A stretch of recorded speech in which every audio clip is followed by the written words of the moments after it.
je suis Gilbert Dawed des éditions Avatar.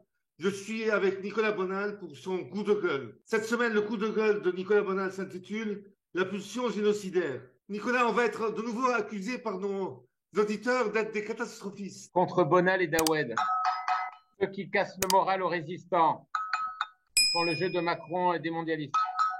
Qu'est-ce que tu veux que j'y fasse? Donc la pulsion génocidaire, on va commencer par un rappel de Bruckberger, le révérend père qui a écrit en 1980 lettre à Jean-Paul II, pape de l'an 2000. Et c'est vrai que Jean-Paul II, finalement, on ne peut que le regretter. Et moi j'ai pleuré quand il est mort, j'étais au Brésil.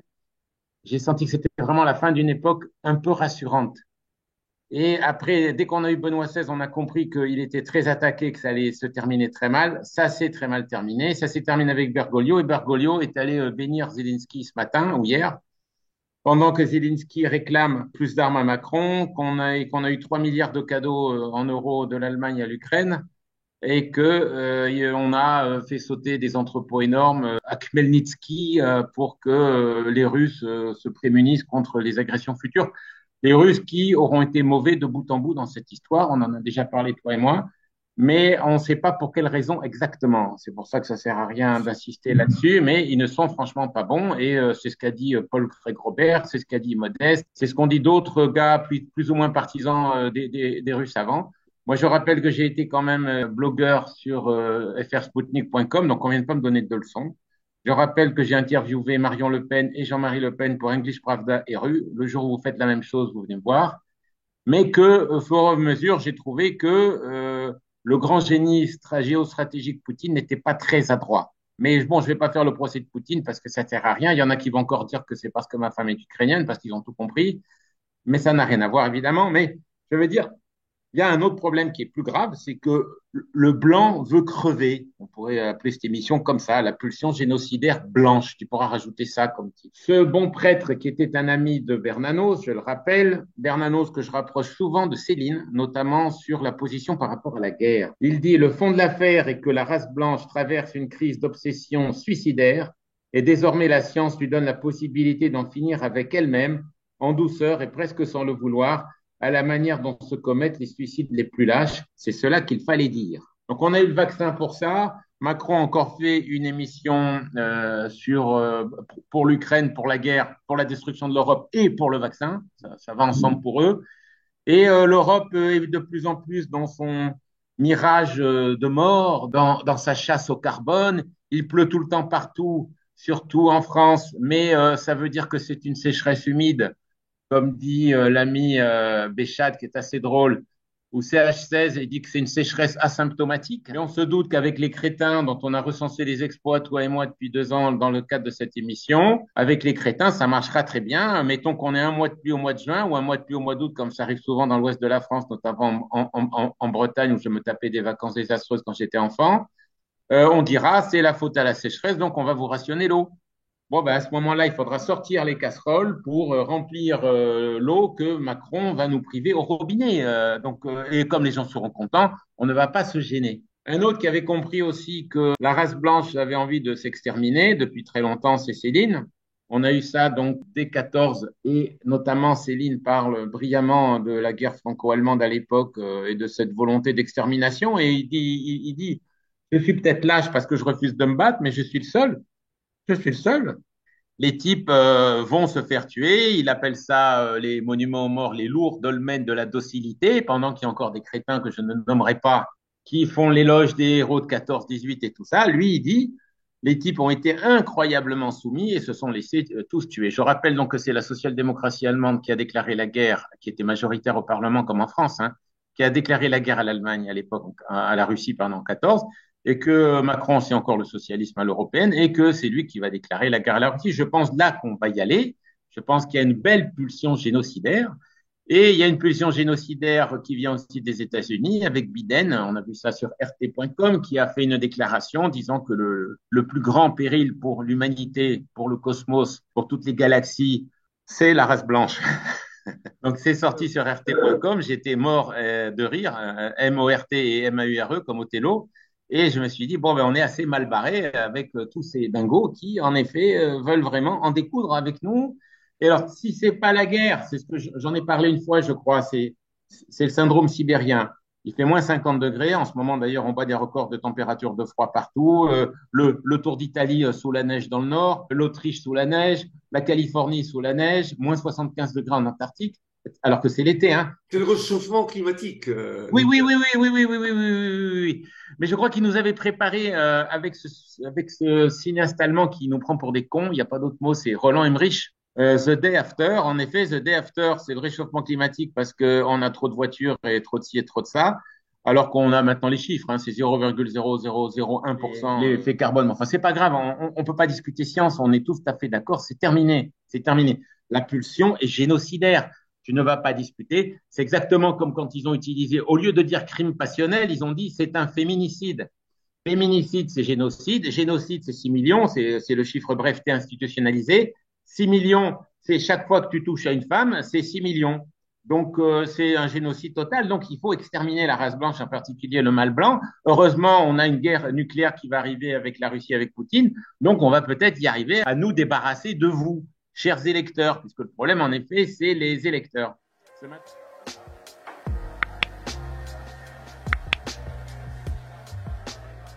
Ce matin, j'ai mis en ligne d'ailleurs sur le blog la fameuse interview que je cite souvent de Stanley Payne. Je l'ai fait traduite par un copain, un Nouveau Monde CA, qui est Stroberg, qui travaille au Québec et qui est très compétent et qui couvre très bien le champ de l'actualité. J'aime bien travailler avec quelqu'un à distance et comme ça, il fait le boulot factuel. Stanley Payne disait, un député n'est pas là pour voter pour son électeur ou faire le jeu de son électeur. Il a été choisi par la hiérarchie, il a pris ce que fait la hiérarchie. Ça, c'est la réponse à Lucien Cerise qui arrête pas de me dire ah mais c'est merveilleux le Front National, c'est bien le Front National. Le Front National veut la guerre contre la Russie et la destruction de l'Europe comme tous les autres partis. Le Front National ne fait rien contre la dictature de Macron. Le Front National fait du Mélanie alors qu'il est encore dans l'opposition, que Mélanie faisait un peu plus de choses dans l'opposition au niveau verbal. Il n'y a même pas le minimum syndical du minimal verbal. Et moi, j'ai interviewé Jean-Marie Le Pen et Marion Le Pen, Marion Maréchal Le Pen, pour la presse russe. Mais donc, je peux quand même parler un peu du Front National. J'ai fait 6 ou 7 émissions avec Le Pen, avec Serge de Beketch à l'époque pour Radio Courtoisie. Donc, ne pas me dire que je suis pas proche de la question, mais je dis que le Front National, c'est fini, c'est rayé. Alors, évidemment, on peut rêver. On va avoir donc le rationnement de l'eau, le rationnement de l'électricité, le rationnement de tout. Ça, c'est le syndrome sibérien sur la longueur. Donc, il fait moins 50 degrés. Le type sort de l'eau, il est congelé. Ça, c'est la guerre nucléaire contre la Russie qui nous attend. Le type veut rester dans l'eau parce qu'il sait qu'il risque de prendre 50 degrés. Il meurt en 1 ou 2 minutes. Ça, c'est le grand recette. Je rappelle que le grand recette, c'est 2030. Hein. On a encore 7 ans de plaisir à jouer. Nous, on a encore de la chance parce qu'on est dans le sud de l'Europe. Toi comme moi, d'abord, les régions ne sont pas chères. Les régions font de la petite production agricole et les régions ont un climat supportable. Sauf peut-être un peu l'été, un peu chaud, mais encore, ça dépend des étés. Et là, on a eu un hiver, nous, extraordinaire et un printemps extraordinaire. J'ai presque pas mis de chauffage depuis le début de l'année. Donc, je me plains pas non plus. Je dis que les solutions ne sont que personnelles. Et alors après, il y a ceux qui vont vous dire, il faut sortir de l'Europe. Ah, je sais pas, hein. J'ai des copains argentins de tous les côtés ici. Pourquoi ils sont là et pas en Argentine? Tu m'expliques, quoi? Donc, il y a un petit problème en Argentine d'inflation. Il y a un problème avec Lula au Brésil, avec les vaccins obligatoires pour tous. Il y a un problème en Afrique avec tous les problèmes de l'Afrique ou de l'Afrique noire. Le Nigeria, les pauvres gars se sont retrouvés avec la monnaie numérique. Après, si tu as envie d'aller en Australie goûter les charmes du totalitarisme anglo-saxon à la sauce Huxley Harwell, libre à toi. Et l'Asie, c'est pas forcément drôle. L'Asie, c'est pas forcément drôle. Et je rappelle que l'Inde avait fait sauter avec l'aide, je crois, d'Amazon tous les billets d'un certain montant pour empêcher, soi-disant, la fraude fiscale. Et en fait, ils arrivent à numériser la réalité de manière mondiale. Et là aussi, ça fait partie de la pulsion génocidaire qui est incarnée par Davos, son conseil qui est au-dessus de Davos. Et puis, on a décidé comme ça de mater l'humanité totalement, de contrôler totalement le troupeau et en même temps, si possible, de déclencher des guerres. Alors là, en Europe, je trouve qu'on commence franchement à exagérer. Mais ce qui est formidable, c'est qu'il n'y a aucune résistance. Tu sais, on a hésité sur le titre de cette émission, on voulait faire sur les oppositions trop contrôlées ou les oppositions trop autocontrôlées. Moi, l'opposition chinoise, la Chine qui a rendu encore plus milliardaires les milliardaires de Wall Street, je rigole. Tous les labos américains ont été déplacés en Chine, toutes les industries américaines ont été déplacées en Chine. Donc, les Chinois travaillent pour enrichir les actionnaires américains, qui n'ont jamais été si riches, hein, je rassure tout le monde, parce qu'à chaque fois, c'est pareil. Le dollar s'écroule, l'Amérique s'écroule, le truc s'écroule, voilà. mets-moi une pile de billets chinois, mets-moi une pile de billets russes, mets-moi une pile de billets autre chose, et mets-moi $1, tu vas voir sur quoi se ruent les gens. Tu vas voir sur quoi se ruent les gens. C'est la clé du pouvoir américain. C'est la clé. C'est le dollar pour l'instant. On attend toujours. Après ça, la Russie, on a le blog très intéressant de Catherine Béchet-Golovko. Donc, au niveau du Covid, ils sont encore plus fous que nous, beaucoup plus fous maintenant. On ne peut pas y aller, il faut faire les tests, il faut faire ci, il faut faire ça. Au niveau de la numérisation du rouble, ça raye. Et puis, on en revient à ce que disait le camarade Schwartz, c'est-à-dire, c'est une espèce d'Occident prolongé. Simplement, depuis 170 ans, comme je l'ai expliqué dans un papier sur la russophobie et la guerre de Crimée, depuis 170 ans, la Russie est la tête de Turc de l'Angleterre, puis des Anglo-Saxons, puis des Américains, et maintenant, malheureusement, aussi des Européens.